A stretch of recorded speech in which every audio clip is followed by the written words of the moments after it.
Dobrý deň, milí všetci, ktorí ste prítomní, či už z oblastných krajských organizácií, alebo cestovných kancelárií, alebo iných podnikov cestovného ruchu. Dovoľte, aby som najprv poďakovala Ministerstvu cestovného ruchu a športu za túto príležitosť. Som veľmi rada, že takýmto spôsobom to premysleli, pretože skutočne sa jedná o oblastné a krajské organizácie, ktoré sú v portfóliu ministerstva. Takže to prepojenie je samozrejme veľmi silné, to je na jednej strane. A na druhej strane FIŽEC Slovakia je v podstate združenie alebo asociácia novinárov a autorov, ktorí sa venujú cestovnému ruchu. To znamená, že opäť to prepojenie cestovný ruch a média je veľmi silné. A tento rok, respektíve už v decembri minulého roka sme prišli s myšlienkou, že by sme chceli vytvoriť takú tradíciu a odmeňovať oblastné a krajské organizácie, ktoré vysokoprofesionálne informujú novinárov o tom, čo sa deje v ich územných celkoch a samozrejme aj o kvalitu informácií, ktoré poskytujú. Takže to bol cieľ práve tohoto nášho projektu s tým, že tento rok sa zúčastnilo hlasovania, ospravedlňujem sa, len sa musím povedať, dobre, sa zúčastnilo hlasovania 102 novinárov. Predpokladáme, že budúci rok to bude oveľa viacej. Do hlasovania zaradili 22 oblastných organizácií a 6 krajských organizácií. To znamená, že novinári nie všetky oblastné organizácie vedia tak popísať, lebo tie informácie sa im možno, že niekedy nedostanú. Čiže je to v podstate možno aj výzva do budúcnosti, aby sa medializácia dala ešte skvalitniť a samozrejme, aby sa dala nastaviť na takú úroveň, aby v podstate aj všetci obyvatelia, nie len odborníci, vedeli o tom, že existujú tieto oblastné krajské organizácie, že robia preto, aby fungoval cestovný ruch a aby fungoval nielen pre turistov, ale aj pre miestne obyvateľstvo, ktoré sa vlastne môže zúčastňovať aj práve v rámci tej zamestnanosti. Takže to samozrejme z hľadiska cestovného ruchu určite je veľmi významné.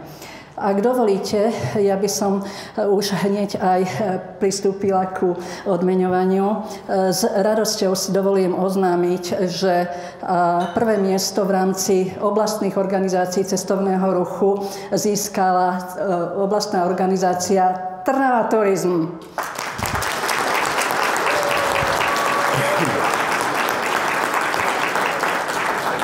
Ja by som poprosila zástupcu, to znamená, že máme tu priamo výkonného riaditeľa, aby si prevzal naše ocenenie, ktoré samozrejme jemu a aj všetkým ďalším oceneným s radosťou odovzdávame a samozrejme blahoželáme.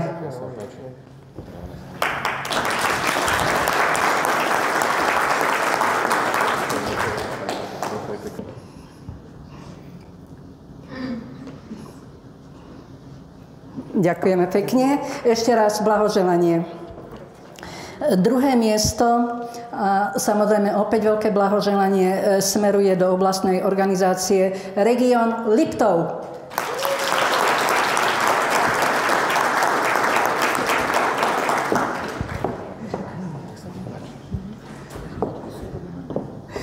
Predpokladám, že všetci viete, že tieto odmenené oblastné organizácie sú skutočne veľmi viditeľné v médiách a my sme veľmi radi, že môžeme aspoň takýmto spôsobom vyhodnotiť ich aktivitu a ich ťažkú prácu.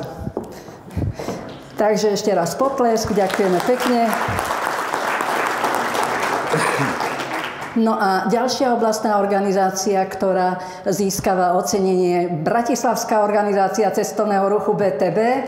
Áno, máme tu aj predsedu predstavenstva, pána inžiniera Greža. Blahoželáme. Ďakujeme veľmi pekne. Ďakujeme.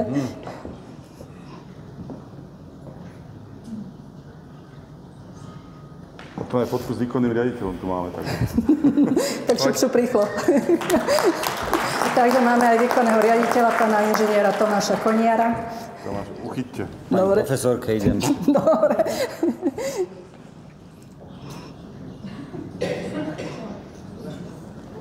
Ďakujeme. Opäť blahoželáme, nech sa všetkým oblastným organizáciám a samozrejme aj týmto prvým 3 ocenením darí a aby samozrejme ten cestovný ruch opäť len získaval na svojej hodnote, ktorú určite má. Ak dovolíte, tak by sme pristúpili ku oceneniu krajských organizácií cestovného ruchu. Na prvom mieste, ako to vidíte už aj v tejto tabuľke, Košice región.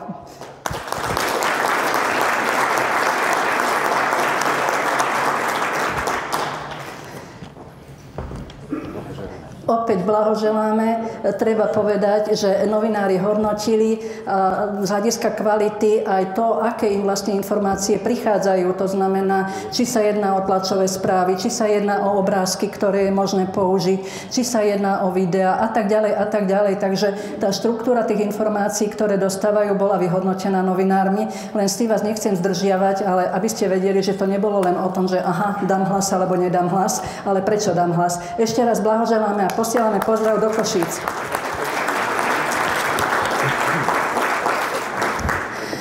Tak a dostávame sa opäť do Trnavského kraja, pretože na druhom mieste sa získala svoju pozíciu Trnavský kraj a použijem aj ten marketingový slogan, ktorý majú Trnavský kraj zážitkov. Preto prosím, aby sme mohli odovzdať cenu aj tejto krajskej organizácii. Takže vítame pani inžinierku, predtým Potočárovú, teraz Ondekovú, myslím. Dobre, Sendekovú, pardon. Blahoželáme ešte raz a nech sa darí. Ďakujeme veľmi pekne. S radosťou.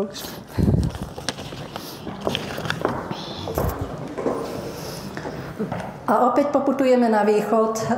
Blahoželáme krajskej organizácii Severovýchod Slovenska za ich medializáciu, za to, čo všetko pre cestovný ruch robia. A predpokladám, že pán Janoško tu je, lebo som ho videla cez prestávku. A je tu. Dobre, takže má kto prebrať cenu. Blahoželáme ešte raz.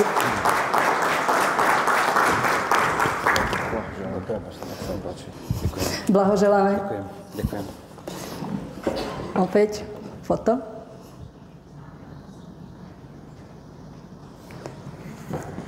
Ďakujem veľmi pekne.